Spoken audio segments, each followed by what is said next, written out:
Number 57 is Mojo Jojo. Mojo Jojo. Who, by the way, I'm pretty sure is a parody of an actual DC villain called Ultra Humanite. Mojo Jojo was, out of all of the Powerpuff Girls villains, Mojo Jojo's easily the best one, I think. Well, he's the main one, but he's the funniest to me, personally. Oh, yeah. He's voiced by, I want to say the character, I think it's Roger Jackson, who's also the voice of the Scream character from the Scream, like the, "Hello, Sydney, what's your favorite scary movie?" That's like, that's Mojo Jojo. It's fantastic. Yeah, that one. Powerpuff Girls, for some reason, the individual stories never stuck out to me, but I always remembered the characters, especially Mojo Jojo. Mm-hmm. Remember when they did, like, in the first season where he stole the Anubis head, and then, like, 6 or 7 seasons later he tries the same thing and just doesn't turn them into dogs or whatever, and then they just beat him up. You spent the entire episode going over how his plan is fixed. I just remember there's one episode where, like, he spent the first, like, 3 minutes is him going to the store to buy eggs. And, like, there's like a superhero cartoon where we show the bad guy going to make breakfast. And don't the Powerpuff Girls, like, go and amazing. randomly beat him up for no reason? After? No, because in this, it's like his off day. He's just like the Powerpuff Girls accidentally throw a baseball through his window, and they just want their bull back. And he spends the episode trying to kill them in his house, but they don't realize they just want to get their bull back. It's like that show was so fucking good. So fucking. I mean, like he was the main villain in the movie. Yeah, because he was like the monkey that caused the chemical X or whatever. Powerpuff Girls lore. Which, that was a really weird fucking retcon. Yeah, apparently he was just a monkey called Jojo, I think. And then, like, he was just I'm not sure why Professor Utonium would have an unruly monkey as a lab assistant, but apparently when he was putting it in the sugar and spice and everything nice, Jojo pushes the professor into the vat of chemical X, which again why he has that in his laboratory is neither here nor there, which caused the explosion, which made the goes and also gave him his big brain.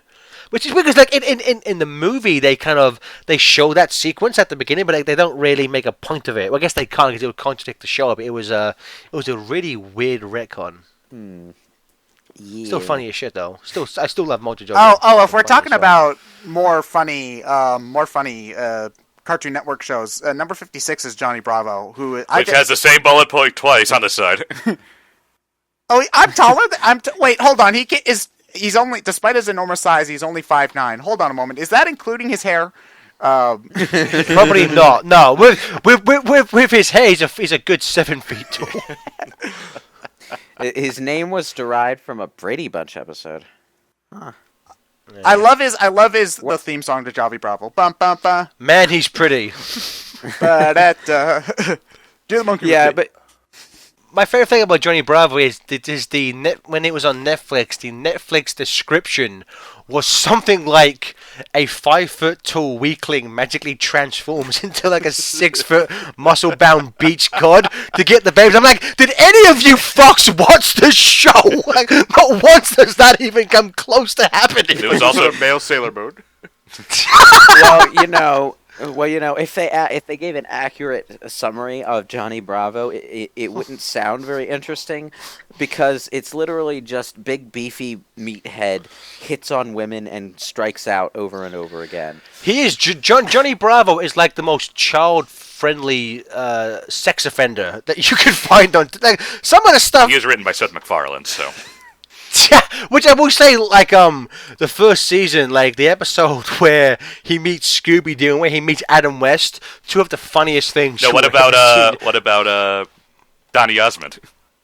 Donny, I still love the fucking, with Scooby-Doo, Jinkies, isn't that a breakfast cereal? I can't see without my glasses. I can't be seen without my glasses. Aunt Jemima, you guys, I hate Johnny. You guys ruined my trip. We're sorry, Aunt Jemima. Is there anything we can do? Is fucking tie Johnny Bravo to a tree and leave him. But see, did you guys hear about there was that rumor where, like, this has gone back like 10 years, live action movie, The Rock playing him, looking for his dad. Like, that's like perfect. That is like Kelsey Grammer as Beast level of perfect casting. Yeah, The Rock would have been amazing as Johnny. The Rock as Johnny Bravo would have been. Did you guys? They actually made a animated movie in like 2010, where like he goes to be a Bollywood star. Wait, really? I have not heard about that. It's not very good. Like, I saw it's on YouTube. You can find it. Like it's flash animated. It's like no the same voice. It's Jeff Bennett, which this is Jeff Bennett's best role for me by a mile. I fucking love Johnny Bravo. But like he goes to India and becomes like it's not very good. It's a shame. It's just not very good at all. Huh. But this show was. I mean, again, this to me, this kind of had the same. It had a revamp similar to Dexter, where the revamp wasn't as bad as Dexter's was, but they added in a bunch of new characters. For some reason, there was like the Susie, the little cute girl who likes him. They gave it this really bad looking redesign. Well, like originally had like Did not enjoy the redesigned storylines more than the original. Like was it just one season or 2 seasons with the original style? I think it might have just been one. I mean, like basically they added 2 new characters. There was like a pop Steiner like in Archie, which was kind of fun. Then they gave him like this kind of nerdy friend, Carl, yeah. Carl was like those 2 were fine additions. And again, this is a very minor nitpick, but I fucking hated the redesign of Susie. Yeah, like, she just looked weird. Didn't enjoy it either. There are a lot of things I didn't like about the revamp, and that which is just one of them. If I'm watching Johnny Bravo now, I'm probably sticking to the first season. See, first season is just fucking And the beautiful. Christmas It's so special fucking funny. with Adam West as the narrator. Adam West. Everything about Mr. West, do you really fight bad guys like you do on TV? How old are you, Jimmy? 6? I sure do. Oh, is that also the one where they run into Don Yasmin with the plane? that might be the one where they do that, yeah. Johnny Bravo's fucking good show. Number 55 is Chuckie Finster from Rugrats. You know, Chucky always annoyed me on the Rugrats a little bit. Like he was the no fun guy. Like, oh no, Tommy, I don't want to go on an adventure. It's too scary. Oh, shut up, Chucky. You know you're gonna go anyway. Just He's definitely one of those Final Destination Fox only, no items sort of characters. So essentially, you're saying that Chucky is the Ted of the Rugrats group. Interesting. I'm gonna go cry now. No, Ted, you really want me to keep you cry? I'm not Tommy. I'm not Tommy. Yeah, I like Chucky. Chucky was fun. Chucky was the only character who had like not much of one, but like he had a slight arc over the series. Like once they introduced the concept of his mother, like his original mother, that kind of carried on, especially in the second Rugrats movie. Like he wasn't the most like Tommy was the most fun character in the show, but Chucky had the most what the fuck am I talking about? Yeah. Chucky had the most character growth. He was the most interested in concept because he had the most to his personality than everyone. Again, we're fucking dissecting the characters of Rugrats. What am I doing with my life? But Chucky, fuck you. How was Chucky Finster better than Optimus Primal? Fuck you, IGN. Oh wait! Oh whoa! Hold. Okay, I jumped ahead a spot because I'm sure we'll be talking plenty more Rugrats. Number 54 is Squidward. Why is Squidward in the bottom half of this list? Okay, Squidward is because he's boring. Because if it was top 50, he'd be number 4. I love Squidward's one of the best characters in SpongeBob. Okay, like it's weird as you grow up with SpongeBob because you like SpongeBob as a kid, and then when you grow up, you realize Squidward's just trying to live his life, and SpongeBob's being an annoying little shit. Yeah, some of most of my favorite episodes of SpongeBob's are Squidward-focused ones, like the one where Squidward moves to that community, which is all Squidwards, or the one where he tries to eat the Krabby Patty. It's just like, they're good for your soul. Please, I have no soul. No soul. I love Squidward. Man, this is depressing. Okay,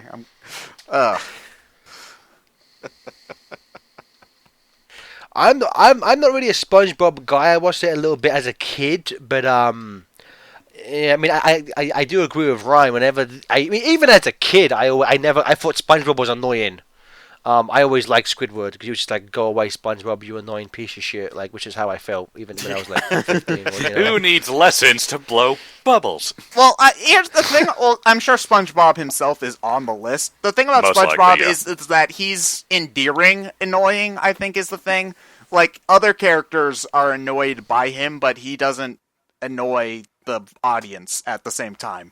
So At least with SpongeBob, he's trying. yeah, he's innocent. He's not like he's not trying to be annoying. He's just trying to be friendly, which I think is the big thing with him. But yeah, is there any other things specifically about? It was always disappointing me that in the SpongeBob movie, Squidward was barely in it.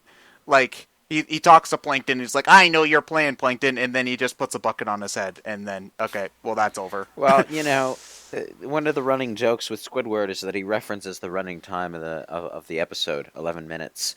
So they couldn't exactly do that in the movie either. Yeah, what was it, like 90 minutes, I guess? 80 minutes. Good. They could. Actually, now that I say that, they missed a trick there. They could have had Squidward go on an existential crisis trip, where it's been more than 11 minutes and the world hasn't faded to black yet. I think Ryan hit the nail on the head, though. Like, how you relate to Squidward when you grow up watching SpongeBob. If you haven't watched it yet, I still recommend the first 3 seasons. Those are the first 3 seasons. After the 3rd season was the movie, right? Around that time. Yeah, everything up to and including the movie, I think, is fantastic. So, yeah, good stuff. Good stuff. So number 53 is Stewie from Family. Stewie from Family Guy. You know what? I like Stewie. He's probably like the best part of the show, even when you the mean show before or after he got flanderized? Well, somewhat before, mostly before. But even after the show started going to crap, I would say Stewie's still the best part of the show.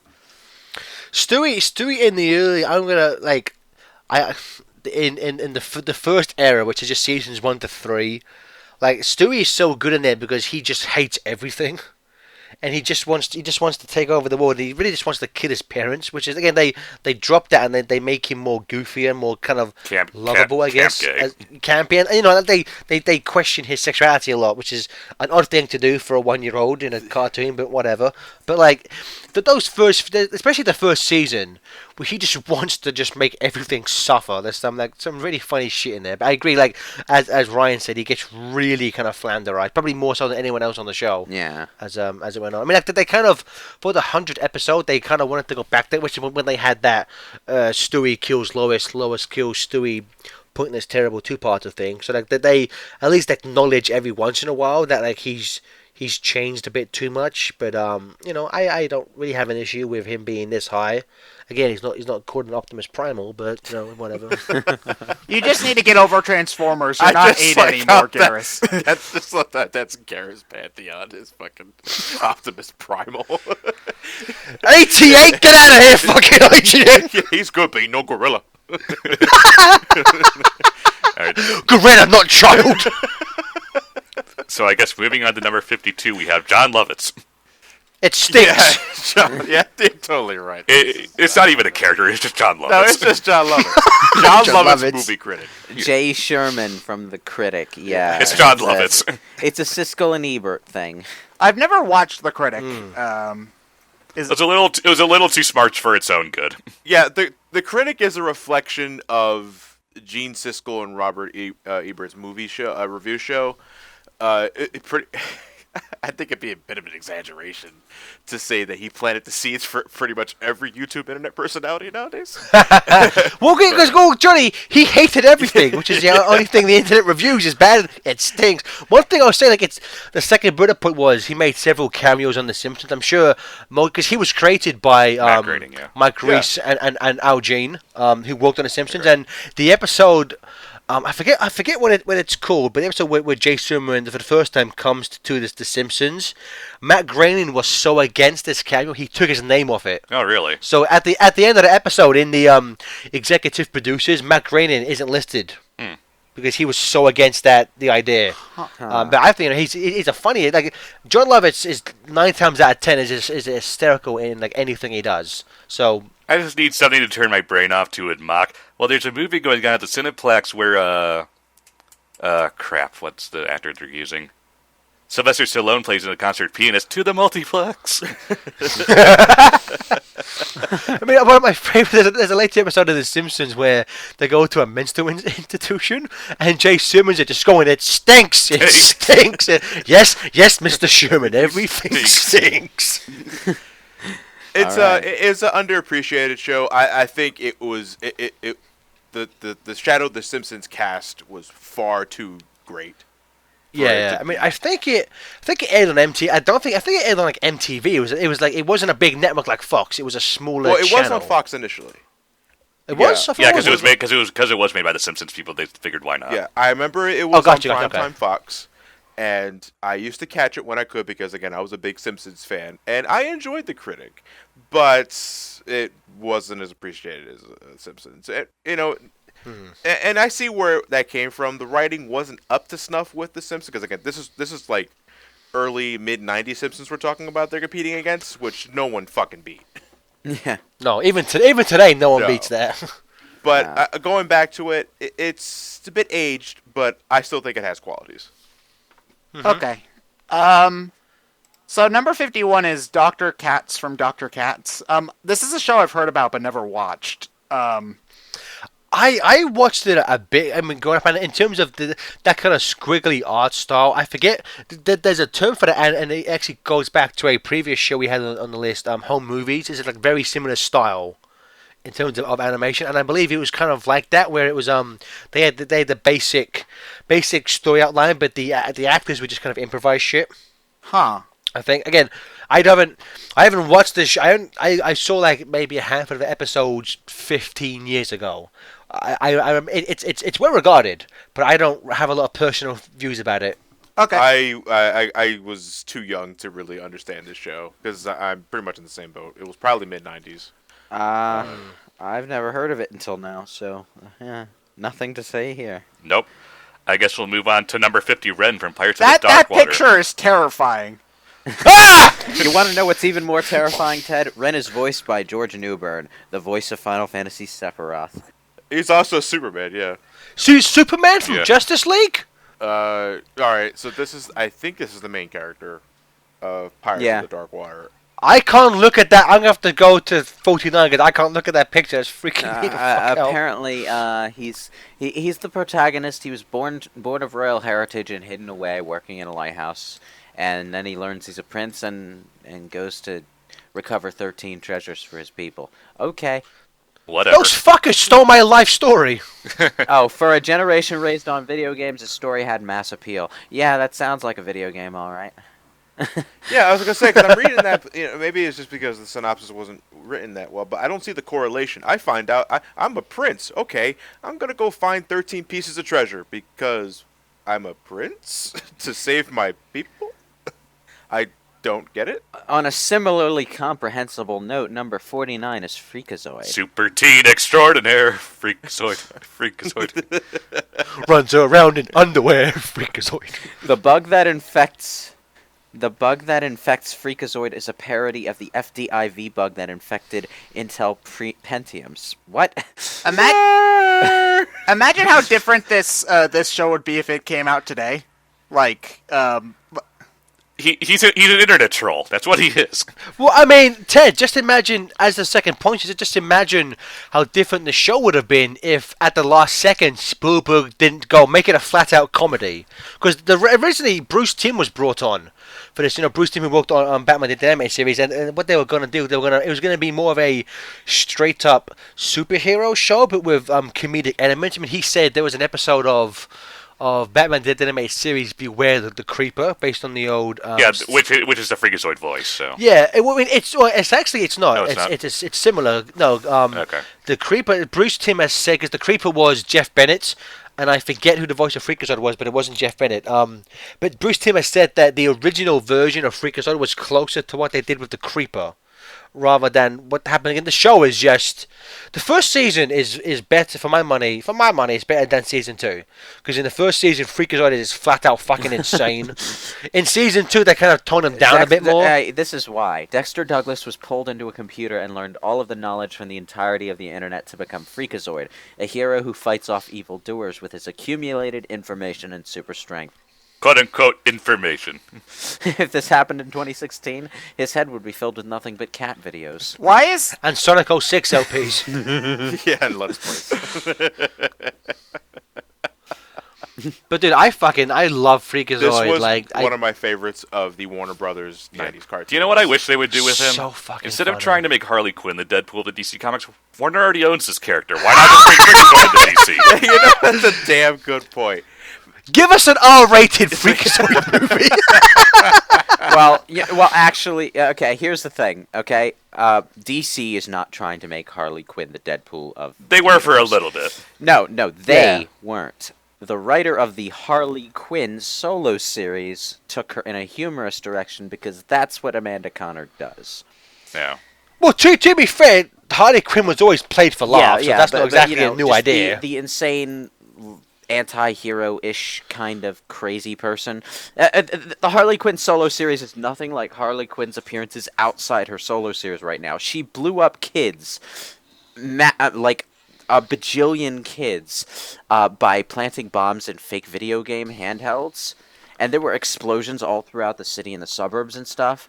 And you're supposed to reconcile this act of wanton terrorism with the Harley Quinn in the solo series, and no, it just doesn't work. So No, I it pretend the doesn't. solo series is its like own thing. But Freakazoid is just... Yeah, freaks. Again. But it really goes to say something like I say it's one of my favorites, but when I'm comparing it to what Warner Brothers cartoons like Tiny Toons, Animaniacs, which are all Pinky A in the plus Brain. in themselves. Pinky in Yeah. the Brain. I Yeah. mean, some of the... It's at its high point, I think Freakazoid is the funniest. I haven't seen enough of it to really judge, because I kind of Freakazoid was after Animaniacs, right? I kind of lost interest after. Yeah. after. Well, just as a fair warning, it does rely on a lot of pop culture humor, which kind of dates it. Sometimes. Not all the time. I'm not saying that's its main source of humor, but it definitely has better writing than a lot of shit that I watch nowadays. It's better than Family Guy. Yeah. One of my favorite things was, I mean, the first season they had like it was kind of like Animaniacs. It was kind of a ensemble show where like there were different characters and shit. Season 2 was just like Freakazoid stories for 22 minutes, and to me they became a little bit less funny. But there's one where it's a parody of Johnny Quest. It's called Toby Danger, and there's this thing where like this kind of factory has been robbed, and they're looking at security footage, and they turn on the camera and it just shows like this guy in a helmet, and one of the characters just screams out, "I knew it! It's some guy in a helmet!" Which is like, what the fuck? It's like one of the greatest and the greatest villain who ever lived is of course Candlejack. If you say his name out loud, you'll get... I get it, because Gareth said his name, and then he stopped mid-sentence, implying that he died. Oh man. Hey, Freakazoid, you want to go watch a little bear riding around on a motorcycle for a few hours? Do I? Do I? Mine and TJ's favorite is still, "Hey, Freakazoid, want to go to the Honey Harvest Festival?" What? Are you serious? Yes, yes, yes! Hey, Cosgrove, how come you never got married? I eat too much meat. I like meat too much. You know you can get married and still eat meat? Huh? Really? I didn't know that. To see something strange and unusual. No! Jeez! Leave the poor beavers alone, jeepers! This is a happy place! with With cream or something! Sheesh! All right. Well, we'll talk about Freakazoid until the end of time if this keeps up. So let's move on to number 48, who is Rogue from the X-Men. Actually, one of my favorites of the X-Men as a whole, and sort of became the Jubilee of the live-action movies, if I remember correctly. Well, she's a better character than Jubilee, I think. So. Well, yeah. But Rogue in the movies annoyed the fuck out of me. Well, what's wrong with her? I watched the animated cartoon. That was my problem. Why isn't Rogue flying and flirting with everyone? This is bullshit. Here's the thing about the Rogue in the live-action movies: they took away most of her powers and left only the one that was most interesting, which was the one where she saps powers out of other mutants. But she also could fly, and she had super strength of her own. Wait. That was part of her own. power set. No. She always got that from absorbing. What was it, Miss Marvel? Miss Marvel? Well, she sort of She made direct contact with Miss Marvel, held on for a very long time, and it was permanent. Yeah, but it was part of her permanent power set, and they never talked about her connection to Ms. Marvel in the '90s cartoon because Ms. Marvel wasn't part of the, The cartoon. animated universe. Yeah. But basically, she's a force to be reckoned with, and she was, as long as I can remember, she was always portrayed as a force to be reckoned with. They took that away from her in the live action movies, and she became the Jubilee. The not all that competent. Teenage mutant who's there to be your window into the world of the X-Men. And unfortunately, since that movie, like obviously not in the comic books, but like in all the cartoons that have come since, like X-Men Evolution or Wolverine and the X-Men, they've kept that kind of teenage, kind of emo version of Rogue. I mean, this version, growing up as a kid in the 90s, it was like Rogue, April O'Neil, Jessica Rabbit were like three loves of my life. I had a thing for redheads growing up, I was like... basically, what winds up happening is the 90s cartoon shows us an already very developed version of Rogue who's come to grips with her powers and knows her shit. But the interesting thing about Rogue is that apart from Beast, who looks ugly as sin, and to some extension Nightcrawler for the same reason, Rogue is one of the mutants who actually has a really powerful drawback to having powers, which makes her interesting. Those are always the mutants that were the most interesting to me when it comes to the X-Men, because like people like Wolverine or even Xavier or things like that, they could walk around a mall and nobody could tell them. Xavier can't walk, Ted, you piece of shit! Walk in a mall and nobody would know they were a mutant, as opposed to like hang on, Ted. Hold that thought. That is the first scene you see Rogue in. Yeah. Walking around in a mall. She's doing shopping with Storm. Yeah. Okay, well, I haven't watched much of the 90s X-Men cartoon, but, like, Rogue can't touch people, which is it's a huge distancing kind of thing. Yeah, she kissed her first boyfriend and put him in a coma. Yes. Which goes, I read that, but I swear they just took that from the first movie. I don't think that's part of... Was that ever mentioned in the cartoon? I think it was part of her original comic backstory. It's not mentioned in the cartoon as far as I know. No, according to the bullet point, she was orphaned by her father, who disowned her for her powers. Goddamn, people are such mutinists, man. Yeah. To be okay. So the only way Rouge could be technically orphaned is if the father killed himself and the mother. Did you just called her Rouge? He got Rouge. He said Rouge. Oh, Rouge. So they're the same character. That's why she became a thief. And he turned himself into a bat somehow. Because on the subject of other portrayals of Rogue, though, the live-action movie version is fairly on point. In terms of appearance, mostly in terms of appearance, they didn't give her the white streak of hair until the end of the first movie. Well, that's because the first movie didn't like to look like... None of the movies until First Class wanted to look like an X-Men movie. So it was just all black. What would you expect? Yeah. Ted, what did you expect? Yellow spandex? It's a really weird thing with Rogue because, she has the skin-tight X-Men uniform. But I really liked the jacket, too. The jacket, but, I'm not talking about her costume. I'm talking about her general portrayal. She's, a fairly cheerful Southern accent lady with the absorbing powers thing. And unfortunately, she doesn't have the super strength of flying anymore.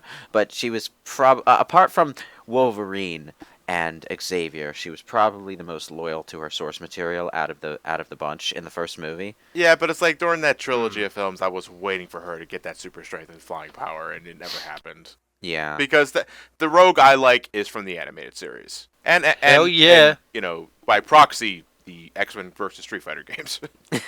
Which I forget. It's been a while since I've watched X3. I forget which ending they used. In the movie, does she take the cure? Yeah. She takes the cure. But there's that moment at the very end of X3 where it implies that Magneto is getting his powers back. So I'm sensing Iceman coma in the far-flung future. Magneto definitely does get his powers back because in future past he can still do magnet. Yeah, that's right. But to be fair, Rogue's there as well. Like, why? If she took the cure, why would you? We're all X-Men except for Rogue. You just keep her around. Well, it ends by it being a retcon, but I think like X3 never. Well, true, but at the beginning, like Rogue's there. I don't remember. I don't think Rogue's in Days of This Future is Past. why the X-Men are stupid. Okay. The X-Men movies are stupid. No, in general, they're stupid. I don't like them. I also want to point out. I'm not sure if he's on the list, but I loved Gambit and Rogue's relationship. There's in the cartoon show. There's two specific moments of dialogue that I remember, which cements why Gambit was my favorite on the show. There's one where, like, I forget the context, but there's like some kind of like alien. I think it might have been during the Dark Phoenix saga, where there's this kind of like little marble with like a universe in there, and like they're all looking at it, and like Rogue's enjoying it, and Gambit just goes, "There's a whole universe in there. You like that shit? Gambit, get you one for Christmas." But so I also wonder, in the cartoon show, Gambit does not approve of unwanted sexual advances. An episode where I think Morph comes into the house dressed as Gambit, and he starts making out with Rogue, and he leaves, and she comes down and starts slapping Gambit. Like, how dare you kiss me? And Gambit says, "Hey, Gambit, don't go where Gambit ain't invited." That's why I support Gambit. He respects women's rights. I'm proud of you, son. Go forth and play more cards. Well, since we've moved away from Rogue, the character, I think it's an appropriate time to move forward with the list. Number 47 is... Hello the there, Chef from South children! I don't remember Chef so much as the episode where, after they did the Scientology episode, where his actor left, and then they just cobbled together old voice clips in order to have him die or something like that. Like, yeah. Other than, like, his random songs, I never really got too attached to him, personally, but Well, kids don't know who Isaac Hayes is. Yeah. That's what. And that's the what it joke. was. That's the Yeah. joke. Oh, man. But I mean, I don't have much to say about Chef. I mean, obviously I know him from the earlier seasons of South Park, but I always found him a bit of an endearing character. It bummed me out when Isaac Hayes left the show and how he got gruesomely mauled by mountain lions. It turned into Darth Vader. Yeah, but yeah, that's about it. He was definitely a thing. I don't watch South Park for Chef. I can just say that much. Well, not anymore. You don't. I can't anymore. You're right. Apparently he was in the Stick of Truth. He was the boss. One of the final bosses is Chef. I mean, like he was a fan. They brought in a thing later on down, because obviously the joke in the first few seasons was he would sing these like sexually explicit songs to kids. And like the meaning would kind of go over the heads. There was kind of a running gag later on, where like the kids would ask him about these certain things. Salty chocolate balls. Yeah, I mean, like, these things, and then Chef would just be like, "You kids are gonna get me in trouble again." You know? I mean, one of the most endearing, one of my favorite quotes from Chef is it's the episode with Kathy Lee Gifford. And they're in, and he's in bed. She's in bed with Chef, and she goes, "Chef, make love to me." He goes, "Damn, woman, I just gave you sweet loving 5 minutes ago. You trying to kill me?" R.I.P. Isaac Hayes / Chef. You Adventure Club. Super Adventure Club. You Super Adventure Club weirdo freak. God rest your soul. Well, moving on to something else Gareth likes. Number 46 is Dinobot from Beast Wars. Yeah! Oh, I'm gonna think of. Oh man, Code a Hero. I'm gonna cross out crying. Dinobot was great. Dinobot was. So no one else. Is Dinobot better than Optimus Primal? As a character, yes. Well, there you go. Okay. There you go. But still, he does not deserve to be 88 in this list. It's 46. IGN. Oh, what you were talking about. Okay. I Optimus Primal. Primal. I mean, so did you guys? So no one else here watched Beast Wars? Nope. I watched a Nope. few episodes, but I don't think I ever saw Dinobot. Okay, I'll just sum it up quickly. Dinobot was, but at the start of the show, there's six Predacons who are the bad guys and 4 Maximals, and so I guess to make it even, Dinobot was kind of like the Starscream. He was always trying to usurp Megatron. He gets kicked out of the Predacons, and Dinobot is like, because Dinobot was he was a bad guy, but he had honor. Like he lived by a code type of thing. And he was like, he wanted to defeat Megatron, so he kind of joins with the Maximals. But like, there was a very kind of like, he didn't really trust them, they didn't trust him. He had a great relationship with Rat Trap. Their dynamic was perfect. And I guess as tends to happen in Transformers, after all, his toy wasn't selling very well. So in season 2, they actually killed him off, which is again very rare for a kids show to actually kill off a character.